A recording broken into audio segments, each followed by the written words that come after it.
So if something does happen or you have a doctor visit, Crowd Health will negotiate down the medical bill much lower than what insurance would be. And then the community helps you cover it. And in return, you help others cover their needs.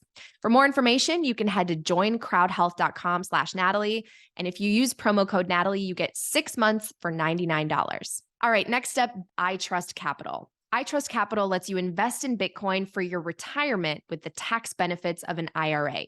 You can defer taxes on gains using a crypto IRA, or with a Roth IRA, you can withdraw tax-free at retirement.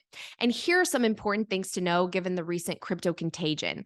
iTrust does not lend against client assets. iTrust accounts are also FDIC insured up to $250,000 US, and iTrust does not hold customer assets or money. Assets are actually held between Coinbase custody and a custody platform called Fireblocks. And Fireblocks, by the way, underlies pretty much the entire industry. So if you're doing retirement planning and considering adding Bitcoin to your IRA portfolio, you can sign up for an account and get a $100 bonus at itrust.capital/Natalie Brunell. Yeah, that's a good and big question. Part of our strategy was to meet people where they are already, right? We're already buying stuff. We're already going to Amazon. We're already going to Starbucks. Let's make it so that you're earning Bitcoin every time you do that. And it's easy to say Bitcoin is, it's harder to make the case against someone brand new that Bitcoin is a better version of the dollar. That creates a little bit more education. It's really easy to say that Bitcoin is a better version of a hotel point, reward point, airline mile that they themselves know get devalued and have no value in many cases. And so it's a perfect thing. Instead, hey, let's change the discussion right now. Instead of Bitcoin versus the dollar and the Fed, all that stuff, hey, Bitcoin versus your reward point. It wins every single time. And so the job was just to meet people where they are. Let's make it very easy for them. Let's have very familiar looking tools that they can use to start this journey. And so that was a debit card, runs on Visa rails. It was our merchant offer networks, which is gift cards and card linked offers soon to be. And these things that people already do that requires very little change in any behaviors at all. But to your point, that requires us to go to legacy fiat traditional companies, which Bitcoin is definitely a challenger against them, and say, hey, Bitcoin is going to be good for you. And here's why. And that conversation has always been very hard for a Bitcoin company to make. Number one, because when Bitcoin was early, the only real use case that was successful was just trading, was just high frequency. Let's try to flip it, buy coins and trade back and forth. It wasn't really relevant to mass market.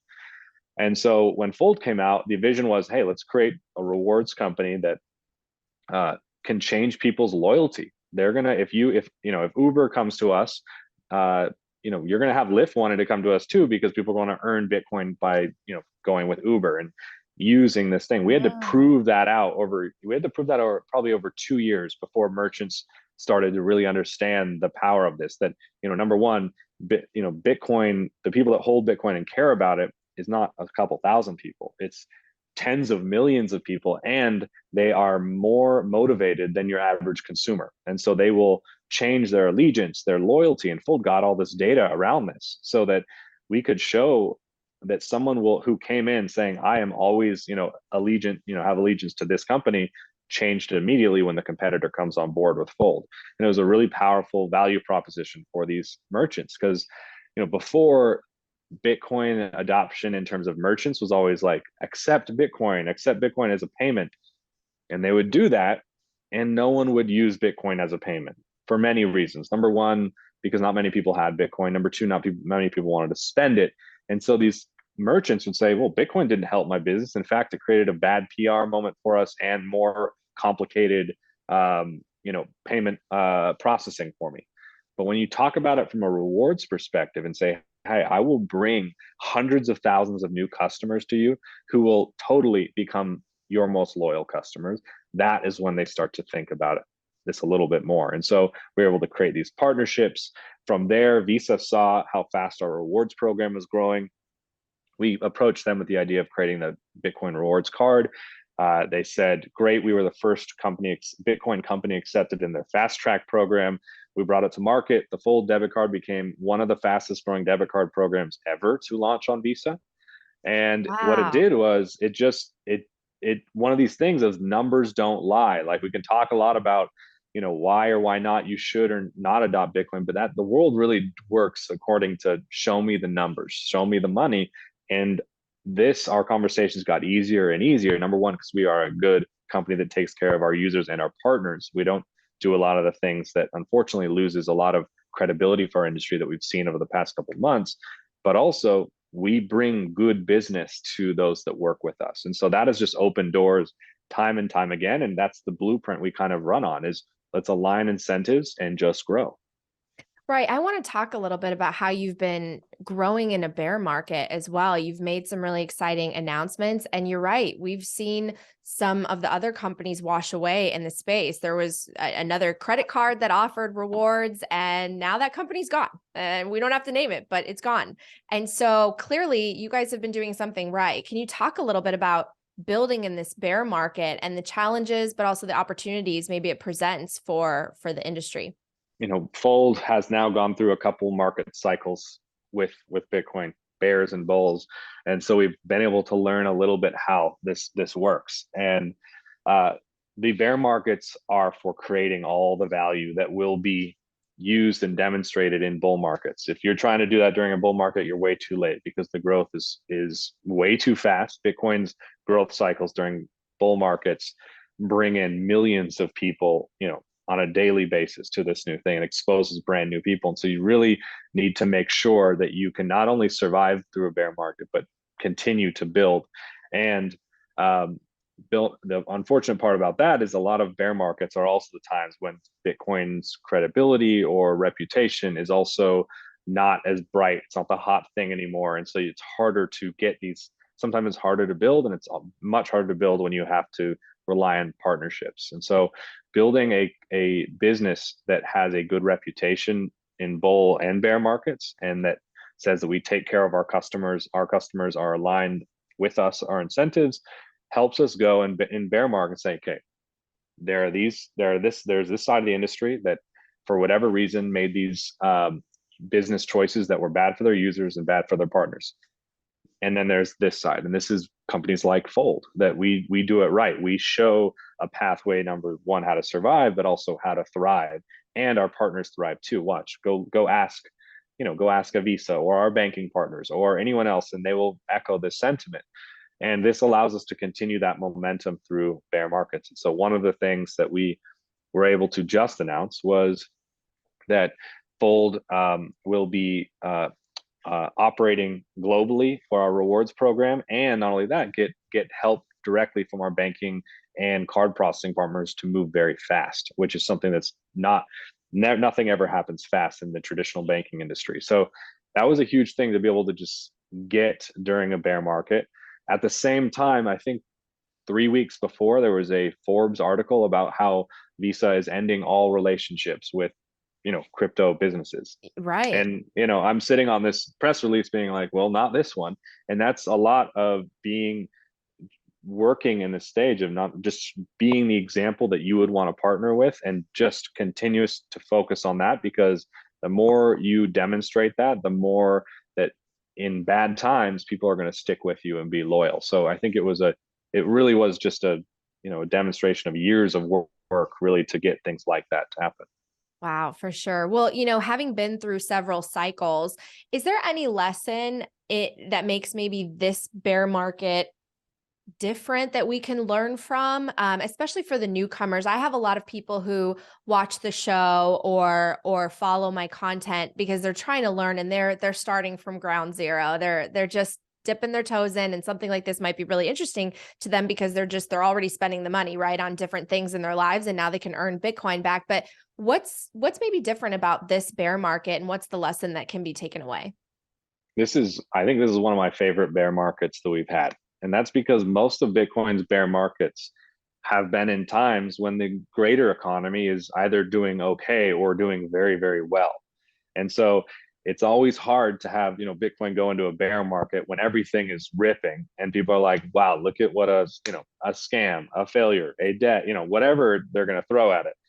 In this bear market, not only has Bitcoin been able to sustain a price floor that is just phenomenal to me with the implosions across the economy, but the economy itself is showing why we need Bitcoin. From everything from the recent bank failures that we had and issues with fractional reserve banking to the idea of living with inflation or just printing more money, two options that we do not want to have, but those are the options that we get. Waiting on, just waiting for, Powell to come out and say, which way the wind blows this day. And none of those things are present in Bitcoin. And in fact, Bitcoin has looked like a damn stable coin during this Yeah. whole this time. And it has become a bastion of stability, which it is. And that's a hard thing for people to get in a time when the economy is doing all right and Bitcoin's, doing its price discovery. But in a time when the whole rest of the economy is shaking and Bitcoin is remaining steady, emission is, blocks are being mined block by block. The monetary policy isn't changing; it's continuing to add value. That conversation is much easier to have with new people than it was previously. And so I really like this bear market because of that. It's demonstrating the value of that Bitcoin can bring into people's lives. And for where I come from, I graduated college in around '08. There's been nothing stable about our fiat economy, and it's like, wait, let's really understand that. And once you think about that and really absorb that, you feel how stable Bitcoin is and what a stable foundation it can provide for families, for individuals, for businesses. And it's a hard thing to learn, but I think this bear market allows us to get as close as we've ever been. One thing that you said about Powell and deciding where the wind's going to blow in terms of the monetary policy, it literally just made me think of, could you imagine if in nature there was one person that decided the weather for like the winemaking industry, for example, and these vines got water, these vines got sunshine, like what? It would never work, right? You get to pick winners and losers. And yet we essentially have that in our system, manipulating the base layer of our entire economy and how we Yep. function day to day. I mean, it's just crazy. But you and I were clearly in college around the same time. And one thing that I've, really noticed and become passionate about is this idea that our generation, millennials, young people, they really don't have a seat at the table financially, and wealth accumulation and generation is very difficult because so few people have the power and access to capital. And so how do you catch up? How do you get the house? And a lot of people have put off having families, but you clearly have not. You're a new dad. You have a beautiful family, beautiful wife. I hope I get to see her. I don't know if you guys are going to be at the Bitcoin conference, but can you share a little bit about why that was maybe something that was important for you? Because really, I mean, today, and turn on the news, right? It shows the worst of society. I'm so grateful not to be in that industry anymore, but it's like no one's having kids anymore.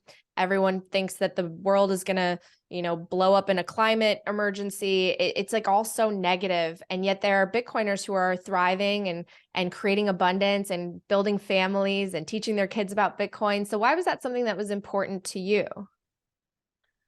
I think whether we're talking about Bitcoin or families or just investing in things that are long term is really a symptom of that. Exactly right. We are living in a time where the end times seem nigh and are constantly said, repeated to you on from all sides, from everybody. It's very much a pessimist world right now, and to feel optimistic about something, to find pathways and friends and practices and behaviors that foster optimism is, I think, one of the most powerful things you can do in this world right now.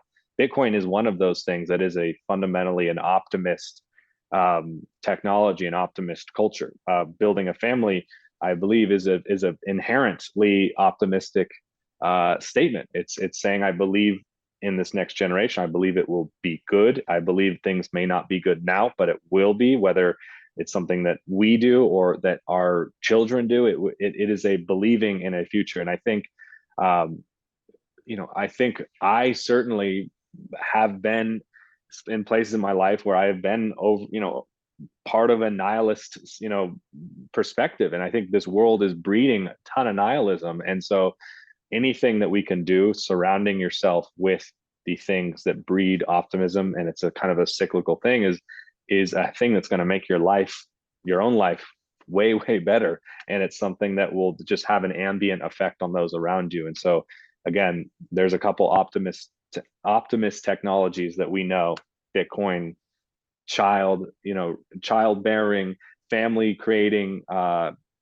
building a home wherever that is, in whatever way you can imagine, spending time with your family, building community. All those things just are able to double down on each other and amplify one another in a way that, ultimately you can kind of create a world that feels super optimistic, even though if you look beyond a little bit, the rest of the world may not be living in it. But I think it's the best, most revolutionary thing you can do is to be an optimist these days. I love it. Yeah, Bitcoin is an anti-nihilism tool. Maybe There we that's go. the title of this. All right. Well, it's been such a pleasure to talk to you. Any just final thoughts or messages to share, whether it's about yourself, your thoughts on Bitcoin, or your company? Oh.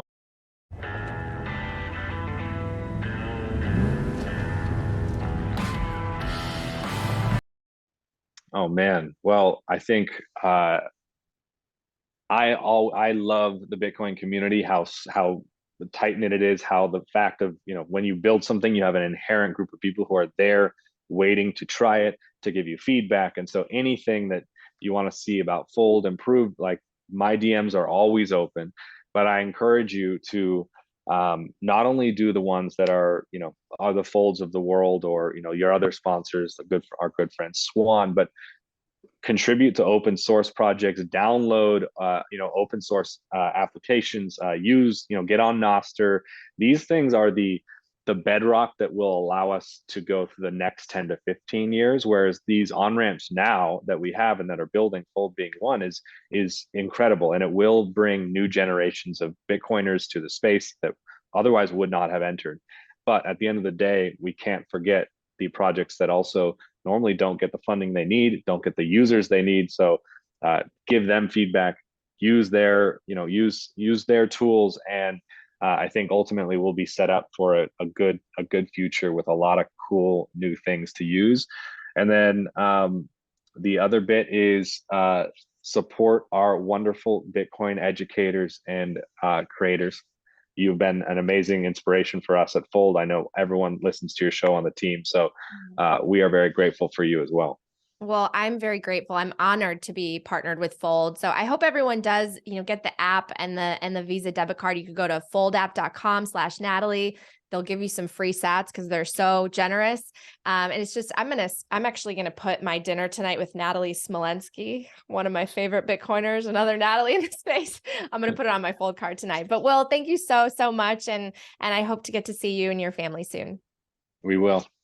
Thank you so much for checking out this episode of Coin Stories. Again, hit like on the video and make sure that you have those notifications on so you don't miss out on any new episodes. And I would love to hear from you. If you have suggestions, feedback, guest requests, please email me at Natalie